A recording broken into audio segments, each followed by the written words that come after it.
오늘은 빌레몬서 14절 한 절 말씀만 보겠습니다. 다만 내 승낙이 없이는 내가 아무것도 하기를 원하지 아니하노니 이는 너의 선한 일이 억지같이 되지 아니하고 자의로 되게 하려 함이라. 아멘. 할렐루야. 아직 집회를 하지도 않았는데 봉사 강사처럼 목소리가 바뀌었어. 얼마 전에 어느 교회 집회를 갔는데 그 목사님이 저보고 앞에서 하실래요? 뒤에서 하실래요? 그래. 그때 왜 그러냐 그랬더니 막 돌아다니면서 하니. 난 가만히 한다고. 생각해보니까 가만히 하는 것 같은데 막 돌아다니는 것도 있어요. 지역을 돌아다니는 거죠. 오늘 빌레몬서에는 용서의 간격이라는 제목을 잡았는데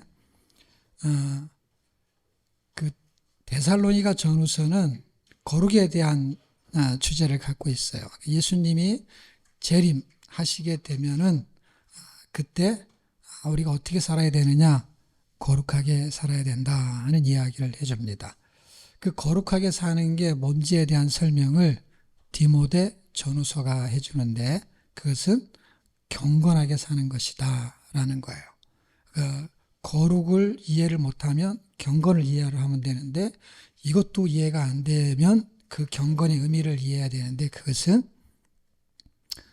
예수 그리스도를 기준으로 살아야 된다. 예수 그리스도로 사는 건데 그게 이해가 잘 쉽지가 않아요. 그래서 예수가 기준이 되는 삶을 사는 게 이게 경건이에요. 그러면 그렇게 경건하게 사는 것을 뭐라고 말하냐 할 때 디도서가 설명을 해줘요. 그래서 우리가 지난번에 살펴봤던 디도서의 주제가 뭐였죠? 잘 기억이 안 나죠? 양육인데 사실은 선한 일을 하게 하는 양육이죠. 그래서 양육이라고 단어를 쓴 이유는 선한 일에 대한 개념이 잘 없기 때문에 선한 일이라는 것은 단순하게 to do good, 착한 일이 아니라 그 착한 일의 개념의 의미가 선한 일인데 그 선한 일은 문자적으로 설명하면 영어로 하든 히브리어 하든 헬라어로 하든 그냥 선한 일로 번역을 해요. 근데 그 번역된 의미가 뭐냐면 합력해서 선을 이룬다라는 것은 하나님의 선한 일의 기준을 이해하셔야 돼요. 그러니까 우리가 생각하는 선한 일은 나라마다도 틀릴 수 있어요. 선한 일의 기준은. 그 다음에 종교마다도 틀릴 수 있어요. 왜냐하면 그것이 선이라고 생각하는 기준치가 이상하게 달라요. 진짜로. 같은 사람끼리도. 그래서 선한 일의 기준이 사람이 생각하는 선한 일도 생각의 차이가 있어요. 그렇지만 그래도 이해가 가능해. 근데 하나님이 생각하는 선한 일은 인간이 생각하는 선한 일과 완전히 달라요. 그래서 그 선한 일을 가리키는 거야. 디도서에서는. 그를 양육이라고 해. 근데 보세요. 왜 양육이라고 제가 설명을 했냐면 인간이 양육이라는 단어를 쓰기 때문에 부모가 자녀를 양육시키잖아요. 그래서 어떻게 양육시키느냐 할 때 선한 일의 범주 안에서 양육을 하죠. 다시 말하면 악한 사람이 되기를 원하는 사람은 없단 말이에요. 이 세상에서 잘 사는 거, 물론 잘 사는 것이죠. 근데 잘 사는데 악하면서 잘 사는 걸 원하지 않으니까 잘 사는 것보다 더 중요한 게 있다는 것이죠. 그러면 하나님이 사람을 양육한다라는 걸 이해가 되냐는 거예요. 이해가 안 되잖아요. 사람이 사람을 양육해요. 부모가 자녀를 양육해. 근데 하나님이 사람을 양육한다는 게 이해가 안 되잖아요. 그래서 디도서가 양육이라는 내용을 제가 설명한 이유는 하나님이 사람을 어떻게 양육시키느냐 하는 이야기를 하는 거예요. 그러려면 모델 케이스가 있어야 돼요. 그래서 모델 케이스가 있고 선한 일의 기준이 되는 걸 정확하게 보여줘야 돼. 그것을 지금 빌레몬서가 결론으로 보여주는 거예요. 그리고 한 장짜리가 얼마나 좋아. 데살로니가 전후서 공부 다 하고 디모데 전후서를 공부 다 하고 그 다음에 디도서까지 오게 되면 결론에 들어온 거예요. 그런데 그러면 빌레몬서는 뭡니까? 그 결론에 들어온 이론적인 내용을 실천하는 이야기예요. 그러니까 실제적인 이야기는 뭐예요? 하나님의 선한 일을 모델로 보여주는 케이스예요. 케이스. 이 케이스가 되게 중요한 거예요. 왜냐하면 이론으로 공부한 것은요, 실전이 잘 안 돼. 무슨 얘기냐면 어떤 사람이 영어 공부를 하는데 이 영어 공부를 너무 많이 해가지고 이 영문으로 된 걸 다 읽고 번역을 해. 그리고 사람들이 말하는 것도 대충 알아들어. 근데 신기하게도 실전 말을 해야 되는데 말을 못해. 너무 신기하지 않아요? 영어를 너무 잘해요. 그 영문학 박사학위도 갖고 옛날에 그 정철이라는 사람이 영문학 박사라는 사람이 자기한테 공부한 사람이 있었대요. 옛날에는 정말 그래도 영문학 박사가 있었나 봐요. 공부로만 해요. 근데 말을 못한대, 말을. 영문학 박사인데. 너무 신기하지 않아요? 우리가 성경을 공부해가지고요, 지식이 있어서 하나님 어떤 분이고 지금 데살로니가 전서 무슨 책이고를 공부하면은요, 오차의 범위는 있지만은 상당한 실력에 이르게 돼요. 왜냐하면 교회를 평생 다니잖아요. 학원이라는 거는 어느 순간, 그 다음에 학교라는 거는 어느 시간이 지나면 졸업을 해요. 근데요, 교회는요, 죽을 때까지 다니잖아요. 왜냐하면 이 신앙이라는 건 죽을 때까지, 우리가 사는 거는 죽을 때까지 사는 거하고 똑같은 거예요. 한 번 예수를 믿으면 평생 예수를 믿는 거예요. 그런데요, 무슨 말인지 다 알겠어. 평생 교회를 다녔으니까. 근데 이렇게 사라지지가 않아. 영문학 박사인데 말을 못해. 신학 박사인데 신앙적인 삶이 굉장히 부족해. 그래서 지금 데살로니가 전후서부터 예수님이 이제 좀 있으면 오실 거예요. 오시기 전에 우리가 살아야 되는 이야기를 쭉 공부하면 뭐 헌금도 해야 되고 기도도 해야 되고 그 다음에 성경도 읽어야 되고 전도도 해야 되고 그런 얘기를 수도 없이 들어가지고 잘 알아요. 그런데 그렇게 사는 거의 삶의 기준, 핵심적인 게 뭐냐? 헌금으로 말하면 얼마가 기준이냐? 없잖아요. 그게 기준이 아니야. 그럼 전도를 하면 몇 명을 해야 되냐? 그 기준이 없잖아요. 그냥 전도지. 그러니까 기준을 만드는 게 되게 쉬운 게 아니에요. 그냥 헌금하면 헌금하는 거지. 누구보다 상대적으로 많이 할 수 있죠. 전도도 마찬가지죠. 그럼 성경 읽기도 기준이 몇 독이냐고. 그런 게 없거든요. 우리가 천독, 그러면 천독의 기준이 아니라 그냥 만독한 사람도 있으면 천독은 10배로 작게 한 것이죠. 그만큼 기준을 설정하는 게 쉽지가 않아요. 그런데 거룩하게 살고 경건하게 살고 그 다음에 선한 일이고 하는 것의 기준을 잡는 것은요, 상대적이기 때문에 되게 어려워요. 그런데 이 빌레몬서를 통해서 기준을 잡아줘요. 그러니까 기준이 잡히면 쉬워지는 거예요. 왜냐? 그 기준에 도달하면 되니까. 그런데 지금 우리가 제목을 뭘로 잡았죠? 용서의 간격이라요. 용서의 간격인데 이 용서의 간격은 선한이라고, 하나님이 디도서를 통해서 양육을 해요. 어떻게? 선한 일을 하게 하려고 양육을 해요. 그래서 양육이 된 사람은 선한 일을 되는데, 양육은 다른 말로 쓸 때는 뭐냐 그러냐면 신학적으로는 제자훈련, 훈련이라는 단어를 써요. 훈련. 양육인데 이게 길러가지고 그냥 이렇게 잘하는 거, 이렇게 잘하는 정도가 아니라 성숙돼가지고 양육이 돼서 어느 정도로 갔냐라고 했을 때는 그 성숙도에 따라서 제자 양육이 제자 훈련, 이렇게 약간 단어가 좀 무겁게 가는 거예요. 기초의 과정을 거치면 중급, 고급 이렇게 갈 때. 그러면 훈련이 되어지는 그 열매, 결론치, 선한 일의 열매가 뭘로 나타나느냐? 단어가 용서라는 것으로 나타난다는 거예요. 그 용서라고 나타나는 거에 범주가 얼마나 넓냐면, 우리가 가장 하기 힘든 게 뭐냐면 원수를 사랑하라라고 말하잖아요. 그 원수를 사랑하라고 말하는 거가, 보세요. 사랑이 커요? 용서가 커요? 이렇게 물어보면 되게 헷갈리죠. 사랑이 훨씬 크죠. 사랑이란 단어에 용서가 들어가잖아. 그러니까 그러면 사랑이라는 단어를 써야지 왜 용서라는 단어를 쓰냐? 사랑이 크니까 작은 것을 해야만이 큰 걸 할 수 있잖아요. 그러니까 용서가 안 되는데 사랑할 수 있어요? 왜 사랑이 크냐면 사랑하면 용서가 되니까. 근데 용서가 돼도 사랑을 안 할 수 있거든. 그러니까 단어의 차이가, 사랑이 무거운 거는 설명 안 해도, 그러니까 이렇게 제가 설명해도 이해가 되죠. 그리고 웬만큼 이해가 다 되죠. 이 용어의 의미는, 단어의 의미는 그 의미가 부여되어 있어요. 그 단어 안에. 신기하게도. 글자인데 글자 안에 숨겨진 그 의미가 단어 속에 숨겨 있어요. 신기하게도. 중국어 같은 경우는 실제 뜻글자니까 더 그렇고, 우리나라 말은 왜 설명이 많이 필요하냐면 소리 글자이기 때문에 소리를 모아가지고 문장을 만들어가지고 의미를 부여해야 돼요. 근데 중국어는 글자 안에 뜻이 포함되어 있다고. 그래서 뜻글자고 우리나라 말은 소리 글자예요. 그러니까 설명을 자꾸 많이 해야 돼. 제가 중국에 가서도 강의를 해봤는데 중국 사람들은요, 설명을 많이 안 해도 이해를 하는 거예요. 왜 그러냐면 그 문장에 의미가 들어있어요. 근데 우리는 문장을 다 읽어가지고 그게 말하려고 하는 걸 풀어놔야 돼. 의미가 이렇게 함축된 의미는 그 단어 안에 있긴 하지만 그 단어 안에 글자로 되어 있기 때문에 그게 소리이기 때문에 소리가 연결해가지고 의미를 만들어내야 되는 거야. 용서라는 단어를 제가 왜 썼냐면 용서가 결국 사랑하고 사랑할 수 있는 길로 가는 거야. 근데 하나님이 우리를 용서하셨다는 단어를 써요.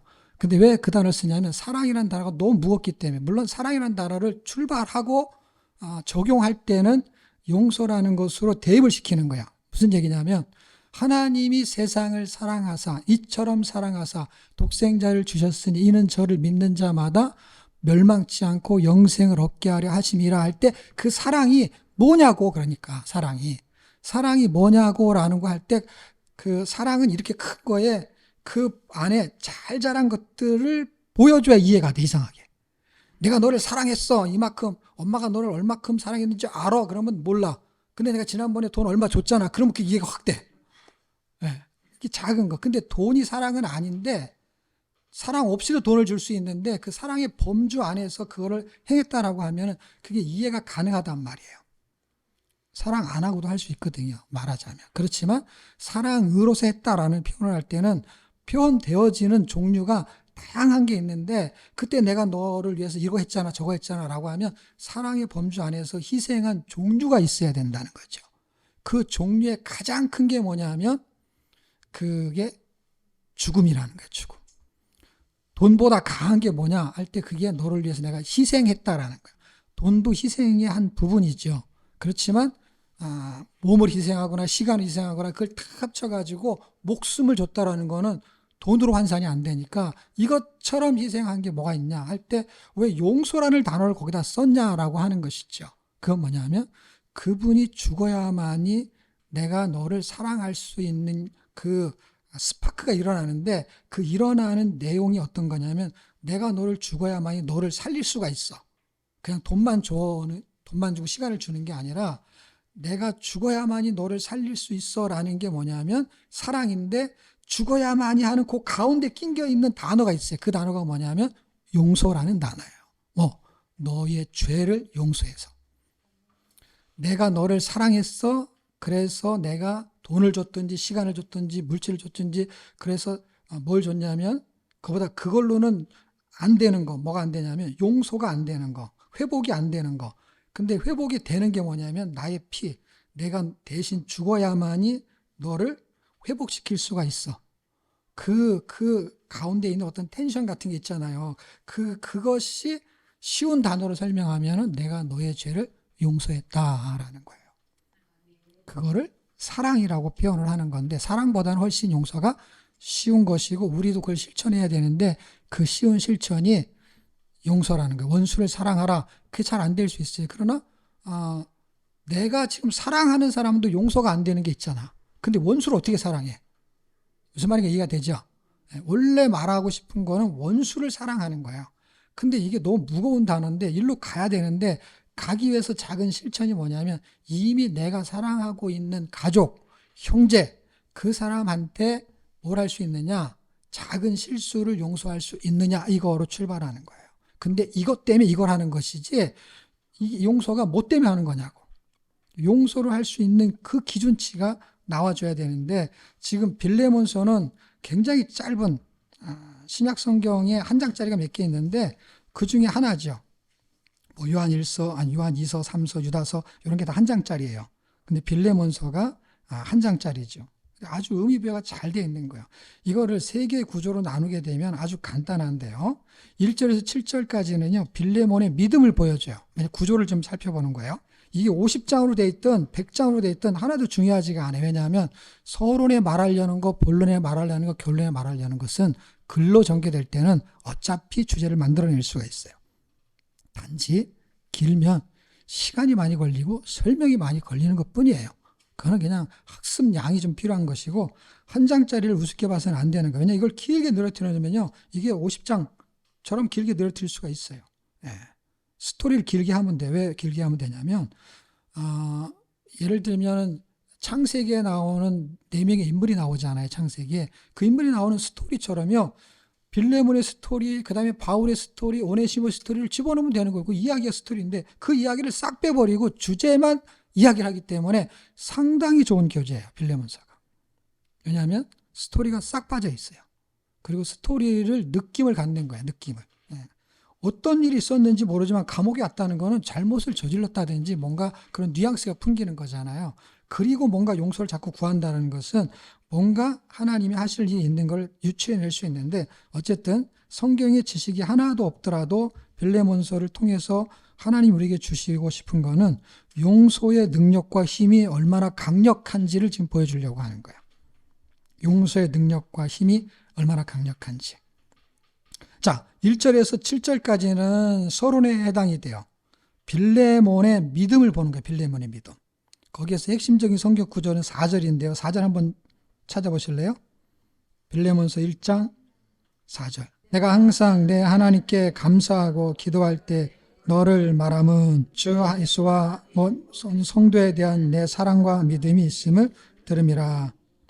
그러니까 여기서부터 이제 7절까지, 이제 1절에서 3절까지는 인사를 하는 건데, 서론에 7절까지 잡는 거는 인사를 하면서 빌레몬의 믿음이 좋다라는 이야기를 서론적으로 하고 있다라는 거예요. 그리고 본론에는 8절에서 19절까지인데 그 빌레몬에게 뭔가 요구를 해요. 그래서 간구라고 써 있지만 간청, 그러니까 요청 하나 하는 거예요. 그래서 그건 다 읽을 수가 없으니까 한 절만 읽겠는데 그게 10절이에요. 9절, 10절 이렇게 읽어도 되는데 10절만 한번 읽겠습니다. 찾으셨나요? 시작. 갇힌 자 중에서 낳은 아들 오네시모를 위하여 내가 간구하노니. 요청을 하는 거예요. 그러니까 빌레몬 너 믿음이 참 좋구나 라는 칭찬을 하고, 그 다음에는 요청을 하는 거의 핵심이 누구냐면 오네시모라는 사람이 있었는데, 갇힌 자 중에라는 건 뭐냐면 감옥에서라는 그 위치를 보여주고 있는 거예요. 그래서 감옥에서 낳은, 복음으로 낳은, 그래서 예수를 믿게 된 오네시모, 이런 의미를 부여할 수 있어요. 그래서 간구함이, 그래서 11절부터는 간구하는 내용이 들어있겠죠. 그리고 그 내용에 대한 결론이 뭘까 할 때 바울이 빌레몬에게 쓰는 편지거든요. 빌레몬, 네가 내 간청하는 거, 너 믿음이 좋으니까 이걸 네가 반드시 들어줄 거야. 그리고 네가 나한테 빚진 것도 있지 않냐, 복음으로. 그거 안 갚아도 되고, 그 다음에 오네시모가 뭐 잘못한 거 있으면 그거 내가 다 변상해 줄게. 그러니까 내 부탁을 들어줘. 그런데 네가 내 부탁을 들어줄 것을 나는 믿는다 라는 마음을 결론에 두고 편지를 쓰는 거예요. 그것이 20절에서 이제 25절까지 나오겠죠. 예. 자, 21절을 핵심 성경 구절로 한번 찾아서 보겠습니다. 찾으셨나요? 시작. 나는 내가 순종함으로 확신함으로 내게 썼노니 내가 나의 말보다 더 행할 줄을 아노라. 내용이 끝이에요. 그러니까 편지에 쓰는 내용이 너무 간단한 거기 때문에 너무 좋은 거야, 이거는. 왜 좋냐면 짧으니까 이해가 쉽고, 그 다음에 서론 보는 결론을 핵심을 딱 한 세 구절만 딱 잡으면, 아, 바울이 빌레몬에게 편지를 쓰는데 이유가 있지. 어떤 이유예요? 빌레몬의 종이었던, 노예였던 오네시모가 어떻게 하다 보니까 자기하고 관계가 형성이 됐어요. 그런데 감옥에서 만났어. 바울은 죄가 없이 감옥에 왔는데 오네시모는 죄가 있이 왔어요. 왜냐하면 주인의 물질을 훔쳐가지고 도망가다가 감옥에 잡혀온 거야. 이 사람은 좀 있으면 죽게 돼. 옛날의 노예법이, 그 당시의 노예법이 주인이 목숨을 좌지우지할 수 있었어요. 그러니까 오네시모는 죽은 목숨이야. 오네시모를 살리기 위해서 빌레몬이 움직여야 돼. 바울이 살릴 수가 없어. 그 주인이 살릴 수 있는 거야. 근데 바울이 갖고 있는 오네시모, 빌레몬하고의 관계가 있었어요. 그 관계가 뭐냐면 이 정도야. 18절에 보면 저가 만일 내게, 저가는 누굴까요? 오네시모겠죠. 만일 내게라는 건 뭐예요? 빌레몬이죠. 불의하였거나, 불의한 게 있었죠, 당연히. 내게 진 것이 있으면, 빚진 것이 있거든. 이것을 내게 회개하라. 회개하라 뭐요? 돈으로 내가 다 갚아주겠다는 거예요. 나 바울은 친필로 쓰노니 내가 갚으려니와 갚아주겠다는 거야. 그러니까 오네시모가 잘못한 거 내가 다 사과를 하든지 말로, 아니면은 돈이 빚진 거라면 그거 내가 다 갚아주겠다는 거야. 그러면서 뭐라고 썼냐면, 바울이 돈이 없잖아. 큰 소리를 빵빵 치고 갚아주겠어라고 했어. 근데 돈 달라고 하면 어떻게 해? 돈이 없으니까 어떻게 해요? 너하고 나하고 회개할 게 좀 있지 않냐. 그 계산으로 퉁치려고 하는 거야. 이 바울이 대단한 사람입니다. 예? 19절이에요. 나 바울은 친필로 쓰노니 내가 갚는다. 이렇게 큰 소리를 딱 쳤어. 너는 이외에 내 자신으로 내게 빚진 것을 내가 말하지 아니하노라. 너 나한테 빚진 거 있지? 그거 내가 말 안 할 테니까. 무슨 말이에요? 오네시모가 빚진 거에 대한 금액이 어느 정도인지 이미 알았을 거예요. 왜냐하면 물어봤겠죠. 예. 안 물어볼 리가 없지. 얼마 빚졌는지 물어봤겠지. 그러니까 얼마 잘못한 게 뭐냐를 물어봤겠지.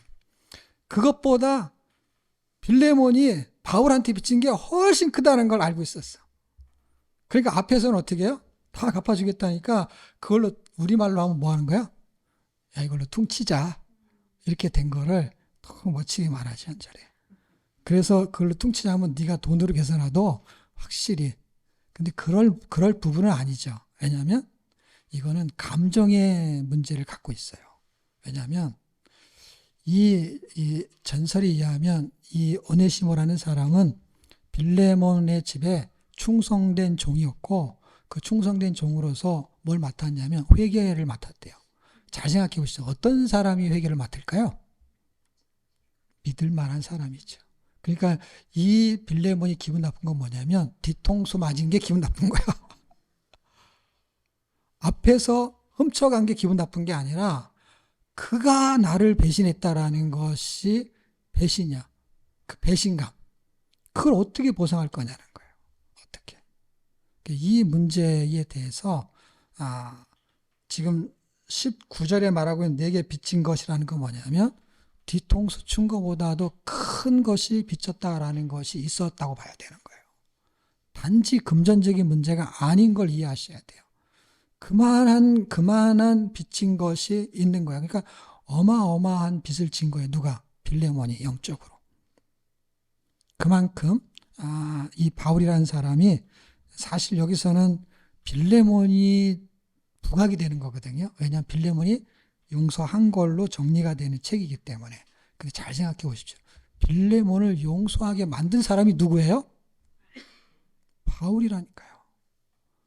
우리가 이 땅에 살면서 어떤 사람들을 용서하면서 간증을 해요. 그럼 그 사람이 꽤 괜찮은 사람이죠.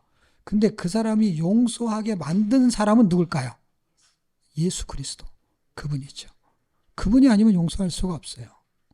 그러니까 우리가 용서할 수 있는 것은 나의 나됨에 있는 게 아니라는 걸 기억해야 돼.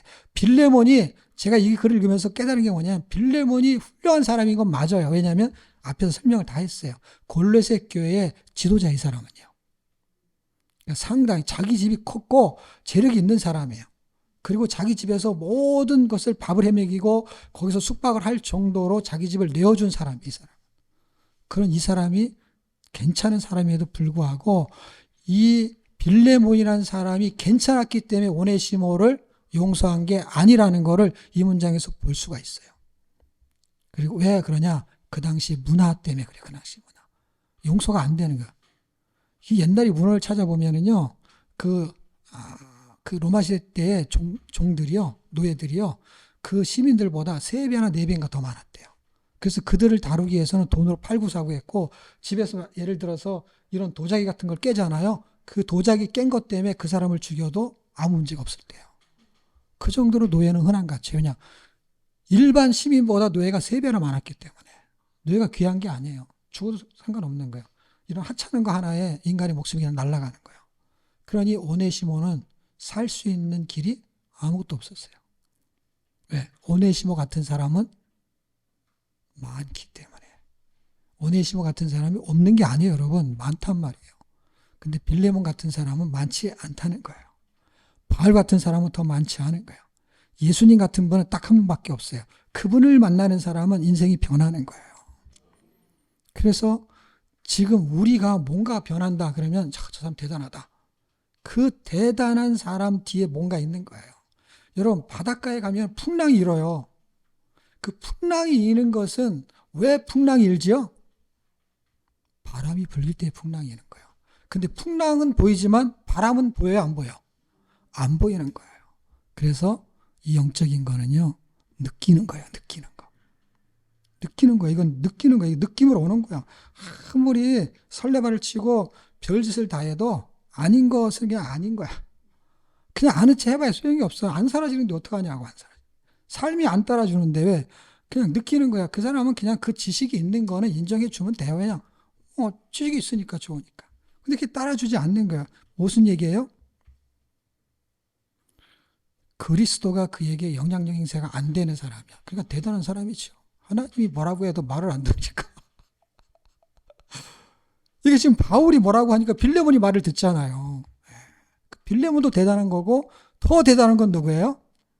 바울이죠. 하나님이 더 대단한 거예요. 근데 우리가 더 대단한 척하는 게 뭐예요? 아무렇게나 사는 거지 우리가. 그러면 안 됩니다. 양육을 하는데 계속 양육을 하잖아요. 디도서에서. 그런데도 아무렇게나 살아. 그러니까 우리가 더 대단한 척하는 거지만 결국 어떻게 되는 거예요? 형편없이 나락으로 떨어지는 것이죠. 자기의 형편없음이 드러나게 되는 거예요. 만약에 빌레몬이 바울이 이렇게 했는데도 거절했다 그러면 어떻게 될까요? 빌레몬서는 없는 것이죠. 무슨 얘기예요? 그냥 그 당시에 빌레몬 같은 사람이 흔하지 않았지만 빌레몬 같은 사람이 없었을까요? 많았죠. 흔하지 않았다는 것은 상대적으로 흔하지 않은 것이지 빌레몬 같은 사람이 한 명밖에 없었을까요? 그렇지 않죠. 왜냐하면 그 당시에 이렇게 헌신한 사람들이 많이 있었어요. 그래서 교회가 유지가 됐던 거예요. 교회를. 왜냐하면 그때는 다 가정집이 교회였기 때문에. 그러니까 빌레몬은 그런 사람들이 전부 다 빌레몬서처럼 누디아서 무슨 서가 있어요, 없어요? 없잖아요. 빌레몬도 그냥 그런 사람 중에 하나로 끝나는 건데 그가 이 바울의 간청이 예수님이 모델을 보여주신 그 모델 케이스의 한 부분인 걸 알았던 거예요. 그러니까 말세 재림의 시기에 우리가 이렇게 살아야 되는데 이렇게 살아야 되는 거는 일단 어려운 게 아니다. 왜 어려운 게 아니냐면 계산을 해보면 어려운 게 아니다. 회계를 해야 돼, 회계.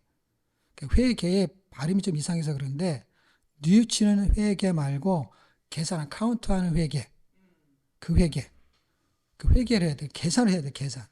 계산을 해보면은 우리가 믿져야 이익이야. 손해볼 게 하나도 없어. 예수님 말대로 살면 믿져. 근데 지금 우리가 계산을 잘못하니까 어떻게 돼요?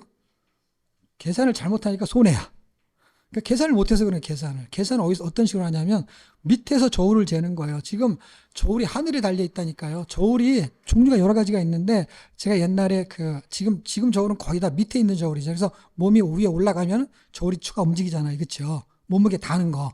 그런데 옛날에 고추 다는 거, 여러분 고추 다는 거 보셨어요? 고추? 고추자루 이렇게 생긴 거 있잖아요. 고추를 가볍기 때문에 여기다 올려놔봐야 키로수 잘 안 움직여. 정확하지가 않아요.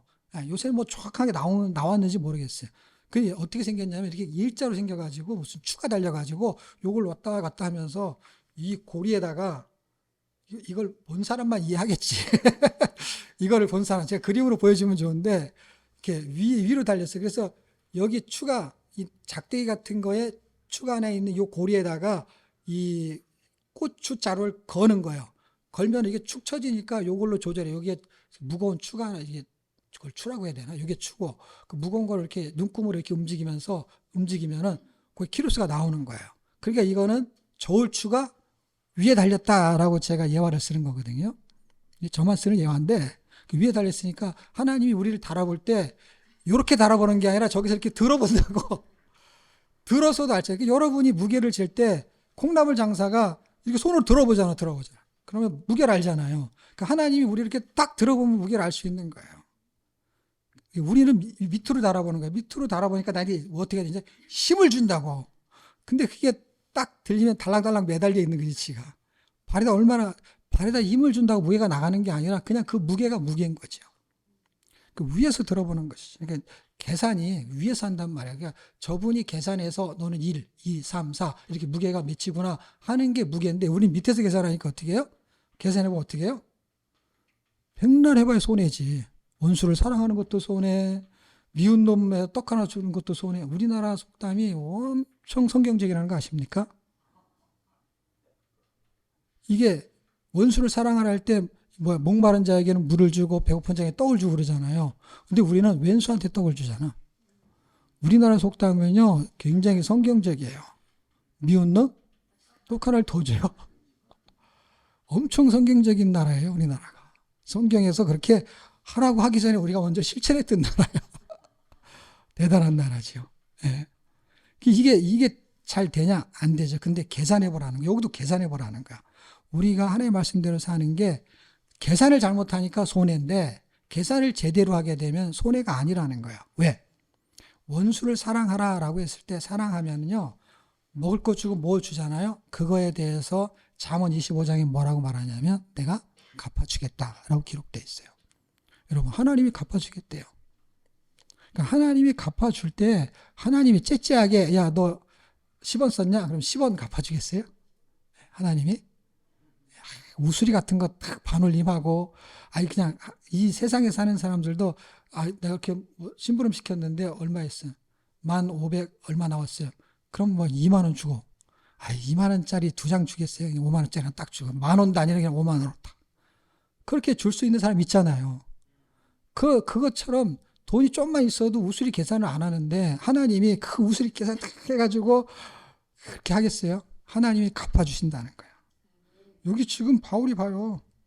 내가 갚아주겠대요. 바울이 갚아주겠다는데 근데 이 바울이 갚아주는 거에도 힘이 있잖아요. 근데 잠언 25장이 무슨 얘기냐면 로마서 12장에 말하는 21절에 말하는 원수를 사랑하면 갚아주겠다는 걸 인용한 게 원수를 사랑하거든요. 근데 그게 잠언에 있는 말인데 잠언이 뭐라고 쓰였냐면 그렇게 하면 내가 갚아주겠다고 정확하게 써 있어요. 근데 로마서에는 그 말을 빼고 기록했어요. 왜? 바울이 갚아주겠다는 거를 안 쓴 이유가 있을 것 같아. 네. 갚아주겠다고 하는 게 비밀이거든요. 성경을 아는 사람의 비밀. 자, 자꾸 곁길로 가는데 어쨌든 용서의 간격은 그리스도예요. 그리스도가 보여주셨어요. 뭘 보여줬냐면 이런 거. 하나님이 사람을 용서했어요. 근데 뭘 보여줬냐면 이걸 보여준 거야. 하나님이 사람을 용서하는데 어떤 용서를 했냐면은 사람을 하나님의 자녀 되는 그 용서라는 걸 통해서 죄인을 의인 만들고 사람 하나님의 자녀 만드는 그런 용서를 했다는 거예요. 근데 이게 이해가 됩니까? 이해가 안 되죠. 그 이해가 안 되는 이것을 이해시키기 위해서 지금 밑에서 사람이 움직이는 거야. 그 사람이 움직이는 내용이 뭐예요? 그게 종을 형제로 전환시키는 용서가 일어나는 거예요. 그게 지금 빌레몬서예요. 그러니까 아주 큰 전환점은 죄인을 하나님의 자녀로. 근데 이게 이해가 안 되잖아요. 이해가 되는 건 뭐예요? 종을 형제로 두는 거는 쉬운 건 아니지만 이해는 할 수 있잖아요. 이해는. 그리고 실제 그런 일이 있었냐? 있었죠. 우리가 살고 있는 이 땅에서도 벌어졌으니까. 이게 2000년의 사건이니까 뭐 옛날 얘기네요. 그런 일이 정말 있었을까요? 그러는데 우리가 살고 있을 때 있었거든요. 근데 그분이 먼저 돌아가셔서 그렇지 우리 시대로 보는 거야. 우리가 같은 시대에 살았으니까. 그게 무슨 100년 전, 200년 전이 아니니까. 그게 누구예요? 손양원 목사님이죠. 손양원 목사님은 자기 아들을 죽인 그러면 오네시모보다 훨씬 용서하기가 어려운 사람인 거예요. 생각해 보세요. 빌레몬이 용서한 거는 돈이고 그 다음에 손양원 목사님이 용서한 거는 돈이 아니에요. 생명이란 말이에요. 자기 아들을 죽인 그 원수를 아들로 삼았거든요. 그러니까 이게 성경이 늦게 써졌으면 빌레몬서를 확 빼버리고 손양원서를 집어넣어야 돼. 아니면 다음에 만들 때는 이걸 잘 얘기해가지고 빌레몬서 뒤에다가 손양원서를 붙이든가. 예? 그 정도로 손색이 없단 말이에요. 빌레몬에 비교하면. 그럼 보세요. 빌레몬서가 이렇게 성경에 들어올 정도라면 이 용서가 쉬운 게 아니라는 거예요, 여러분. 종을 형제를 두는 건 어려운 이야기라는 거예요. 손양원 목사님 얘기도 똑같이 어려운 거예요. 그런데 더 어려운 건 더 어렵고 이건 좀 더 덜 어려운 것 같은데가 를 비교할 수 있지만 원래 기준에 놓고 보게 되면 다 똑같은 거예요. 왜 다 똑같냐면은 그분이 기준이기 때문에 살인이든지 그다음에 노예든지라는 거는 그분이 죽으심에 비하면 다 범주가 어떤 거냐면 그분 때문에 할 수 있는 범주라는 거예요. 우리가 계산하면은 빌레몬 정도는 될 것 같지만 손양 목사님처럼 안 될 것 같아. 이렇게 구분을 우리가 할 수 있는데 그분이 우리에게 영향력을 행사한다면 손양 목사님이 그래서 한 거니까 그렇게 한다고 하면은 그거는 우리끼리는 격차를 만들 수 있어요. 야, 그것도 용서가 되네, 그것도 용서가 되네 해서 용서하기 힘든 것을 용서할 수 있는 그 사람이 되게 높아 보이지만 그것을 누가 했냐면 그분이 하셨잖아요. 그러니까 그분한테 기준을 잡지 않으면 우리는 자꾸 사람한테 맞추는 거 어떻게 야, 저 사람은 저것도 용서했대, 저 사람은 저것도 용서했대 이렇게 사람을 기준으로 잡으니까 그 사람을 쫓아가게 돼 있어요. 근데 이걸 다 싸져보면 결국 누구예요? 하나님, 그리스도가 기준이 되기 때문에 그거는 내가 할 수 있는 범주만 하면은 되는 거야. 왜? 빌레몬한테는 오네시모였던 거고 나한테는 손양 목사님한테는 그 자기 아들을 죽인 원수였던 거고 우리한테는 그냥 그거는 그런 종류가 아닌 다른 종류일 수 있는 것이 발생하면 그냥 그걸 하면 되는 거예요. 더 낮고 더 높고가 없는 거예요. 왜냐하면 나한테 힘든 거는요.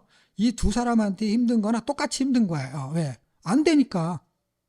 그 힘든 그것을 하게 되면은요, 살인한 것을 받아들이는 거냐, 돈 훔쳐간 걸 받아들이는 거냐, 그 비교할 필요가 없는 거예요. 왜 비교할 필요가 없냐면, 우리한테 이걸 하라는 얘기가 아니고, 나한테 지금 안 되는 거 그걸 하라고 하는데, 이 종류하고 좀 다른 것 뿐이야. 이거하고 비교하면 아주 하찮은 것일 수도 있어요. 그렇지만, 나한테는 하찮은 게 아닌 거예요. 왜냐하면 나한테는 그게 죽기보다 힘든 거예요.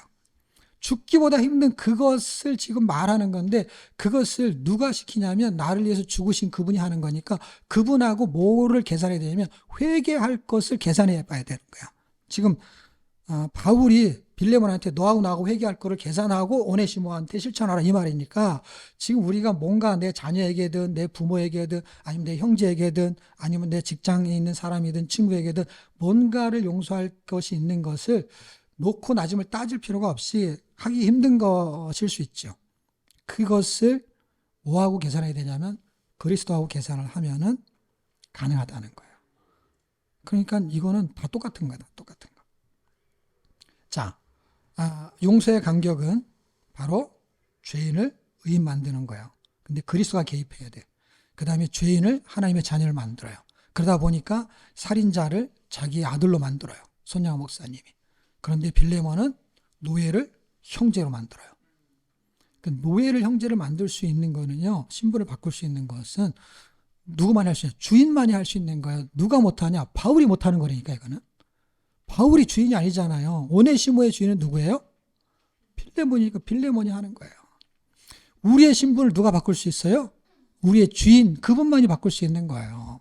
하나님, 그리스도, 그분만이 우리의 신분을 바꿀 수 있어요. 어떻게 바꿀 수 있느냐? 우리가 믿음이 좋은 하나님의 사람, 이렇게 내 믿음의 교제가 6절에서 말하는 사랑과 믿음이 그런 사람으로 우리를 바꿔 나가시는 것이죠. 자, 결론은 용서받은 오네시모의 삶은 그럼 어땠을까? 지금 우리 여태까지 누구 얘기했냐면 바울, 그 다음에 빌레몬, 대단하잖아요. 그걸 용서했으니까. 그래 용서받은 사람의 상태를 설명해야지만이 우리한테 적용이 돼요. 네, 우리는 곧바로 손양호 목사님, 그 다음에 빌레몬, 바울한테 적용하면 너무 힘들어. 왜냐하면 우리는 누구한테 비교하는 게 좋아요? 오네시모. 조금 자존감이 낮아지지 않았어요? 빌레몬도 아니고 바울도 아니고 뭐예요? 우리는 뭐예요? 오네시모하고 비교해야 우리가 딱 수준이 딱 맞아. 미안하지만 오네시모. 자, 오네시모가 용서를 받았기 때문에 용서를 받은 오네시모가 신분은 노예였고 그 다음에 그는 도둑질했던 사람이야. 우리는 노예도 아니고 도둑질 안 했어. 근데 왜 비교를 하냐? 용서라는 단어 때문에 비교를 하는 거야. 오네시모는 빌레몬한테 용서를 받았고 우리는 그리스도에게 용서를 받았어요. 근데 보세요. 용서를 적게 받은 사람의 변화와 용서를 많이 받은 사람의 변화 할 때 용서를 많이 받은 사람이 변하기가 쉬워요? 아니 적게 받은 사람이 변하기가 쉬워요? 많이 받은 사람이 변하기가 쉬운데 많이 받아도 안 변할 수 있다는 걸 우리를 통해서 보여주고 있어요. 그게 마태복음 18장의 이야기예요. 마태복음 18장의 이야기는 1만 달란트니까 많이 용서를 받았어. 탕감을 했어.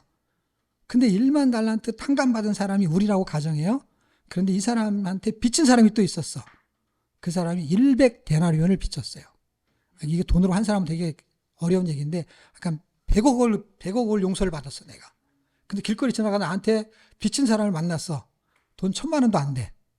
이 비유로 하라면 아마 1만 달란트로 하고 100데나리온 비우면은 이거는 그냥 한 1,000만 원도 아니지. 100만 원도 안 돼. 그 빚진 사람이 쑥 지나가는 거야. 근데 그놈을 잡아가지고 갚으라는 거야. 그게 마태복음 18장의 이야기예요. 왜냐하면 이것도 회개 계산해 보라는 거야. 네가 얼마나 많이 용서를 받았는데 그거를 용서를 못하냐 이 얘기예요. 그게 이거하고 똑같은 거고 그거하고 똑같은 거예요. 이거는 지금 바울이 말하는 거고 마태복음 18장은 예수님이 말하는 거예요. 그것이 이론적으로 우리가 다 알고 있는 이야기가 현실에서 어떻게 적용되냐, 그게 지금 빌레몬서의 이야기예요. 어떻게 우리가 적용할 수 있느냐, 그거는 우리가 이런 사람이 돼야 되는 게 아니라 이런 사람을 만드는 그분이 나한테 역사해야만이 가능해요. 그게 선한 일은 그게 하나님이 개입하셔야 돼. 하나님이 개입하시지 않으면 요만한 것도 용서가 안 돼요. 아무리 큰 걸 용서를 받았어도. 전에는 무익했다는 거예요. 누가 11절 저가 전에는 무익했으나, 근데 놀라운 건 뭐예요? 오네시모라는 이름을 잘 조사해 보잖아요. 이름의 뜻이 뭔지 아세요? 유익하다. 유익. 이게 오네시모의 뜻이야. 근데 뭐라고 써 있어요? 전에는 너에게 무익하였으나 이제 너와 나를 위해서는 유익함으로 이렇게 원래 이름으로 돌아갔어요. 원래로 돌아가야 되는 거예요. 원래 하나님 우리를 창조한 대로 돌이키게 만들겠다는, 원래 우리가 하나님의 영광이었어요. 영광을 위해서 창조함을 받은 거야. 그런데 우리가 하나님을 누추하게 만들었어요. 하나님이 우리를 위해서 용서함을 통해서 우리를 뭐 하기 원하시냐면 무익한 종을 유익한 종으로 바꾸시겠다는 거예요. 그게 용서의 핵심이에요. 그러면 당연히 바울도 그랬고 빌레몬도 그랬고 오네시모도 그래야 되는데, 오네시모가 우리한테는 딱 지금 적용이 되는 책이라는 것이죠. 오네시모는 나중에 노예 신분에서 뭘로 바뀌었냐면요, 옛날의 문헌을 찾아보면은 예배소 교회 감독이 됐대요. 아시아 교회 대표적인 교회가 예배소 교회예요. 그러니까 이방인 쪽에 있는 교회 중에서 큰 교회는, 예루살렘에서 큰 교회는 예루살렘 교회지 당연히, 유대에 있으니까. 그런데 이방인 지역에서의 큰 교회는요, 예배소 교회예요. 핵심적인 교회. 거기에 감독이 되었어요. 근데 우리는 감독은 고사하고 감독직만 하잖아. 여기서 감독은 그 감독이 아니라 이제 목회자, 대표자가 됐다. 그걸 감독이라는 단어를 씁니다. 직분이 사명감을 만드는 것이 아니라 그 사명감이 직분을 갖게 만드는 거예요. 우리는 일하는 사람을 집사 직분 주고 무슨 장로 직분을 줘가지고 너 장로니까 이제 이렇게 헌금도 해야 되고 봉사도 해야 되고 이렇게 일을 시키는 게 뭔지 아세요? 그게 직분이야. 그래서 우리 교회 직분을 사용하지 않는 거예요. 왜? 그 직분은 원래 그런 게 아니었는데, 성령 충만한 사람한테 집사를 줬는데 성령 충만하지 않은 사람한테 집사를 주고 충만하라고 하는데 그게 되겠어요? 안 되지. 그러니까 이 직제는 좋은 건데 이 직제를 악용하기 때문에 이거를 갖다가 돈벌이 수단 교회가 아니면은 사람들에게 일을 시켜 먹기 위해서, 아니 그 사람이 믿음을 가지고 일을 하고 거기에 맞는 직분을 줘야 되는 건데 직분을 먼저 줘버려. 그리고 직분을 줬으니까 직분 받은 값으로 뭐 얼마 내야 또 돈도 내야 되고 그다음부터는 헌금도 많이 내야 되고, 그게 무슨 의미가 있어요? 그게 성경적이지 않는 거예요. 그게 성경적이지 않는 걸 교회가 왜 하냐? 교회가 비즈니스를 하니까 그래. 비즈니스를. 교회가 비즈니스를 하는 게 이거는 비즈니스가 아니에요. 교회는요. 근데 비즈니스 앞에 뭐가 붙으면 달라지죠. 가스 비즈니스는 해야지. 가스 비즈니스 했는데 이 가스가 떨어져 나간 거야. 그런 초점을 우리가 잘 가지고 본다면 지금 오네시모는 용서받고 그렇게 변화가 일어났다는 거예요. 우리도 그런 변화가 일어나야 돼요. 제가 예화를 하나만 딱 들고 마치겠는데요. 라면하고 참기름이 싸웠대요. 싸우다가 라면이 경찰서에 잡혀갔대요. 왜? 참기름이 고소해서. 참기름 고소해가지고 잡혀갔어. 그래 나중에 참기름도 잡혀갔대. 왜? 라면이 다 불어서. 그래서 확 잡혀가 버렸어. 근데 그 옆에서 그거를 이렇게 싸우면 안 됩니다. 편들고 말리던 김밥이 그 김밥도 잡혀갔대. 왜? 말려들어서. 그래서 이 사람하고 친분이 있는 아이스크림이 면회를 갔대요. 근데 면회를 가다가 교통사고가 났대. 왜? 차가 와서. 아유. 그래서 나중에 이거를 다 조사를 해보니까 이 배우가 있더래, 배우가. 이 모든 일에 된 것이 다 소금 때문이래. 왜? 소금이 다 짠 거래. 제가 이거를 우연하게 어저께 들었어요. 그래서 이거 재밌구나 하다가 이거하고 빌레몬서하고 아무 상관이 없잖아요.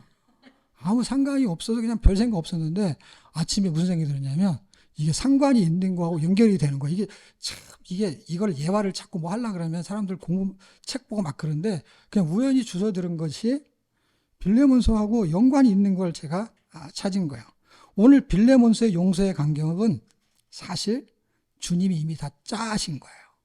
짰다라는 거는 다른 말로 말하면 계획이에요, 계획. 그분이 우리를 하나님의 자녀 만들기 위해서 하나님하고 주님이 짜셨어요. 그래서 네가 내려가가지고 십자가에서 죽어. 이게 다 짠 거예요, 여러분. 무슨 말인가 아세요? 다 짠 거라고. 이렇게 된 게 우리가 교회 나와가지고 이렇게 여기 앉아있는 이유가 다 주님이 짠 거라고. 예? 싱거운 사람들은 교회를 못 다녀요. 싱거운 사람들. 이게 다 짜고 한 거예요. 우리를 구원하기 위해서. 우리가 누구를 용서할 수 있는 거요? 그게 쉽지 않아요. 용서할 만해서 천만의 말씀. 용서할 수 있어서 천만의 말씀. 이거 그냥 다 짜고 하는 거예요. 우리가 주님의 계획에 말려들기를 축복합니다. 주님의 계획에 말려야 돼. 주님의 계획이야. 그분이 우리를 용서하기로 계획했고 우리를 구원해서 뭐 하기로 계획한 거예요? 용서하라고 우리를 구원한 거예요. 그분이 짜고 하시는 거예요. 짜고. 예? 계획된 거라고요. 계획된 거. 그러니까 우리가 그렇게 하는 거는 내가 그렇게 할 만한 능력과 실력이 있어서가 아니라 주님의 계획에 어떻게 하면 된다? 말려들기를 축복합니다. 말려드셔야 돼요.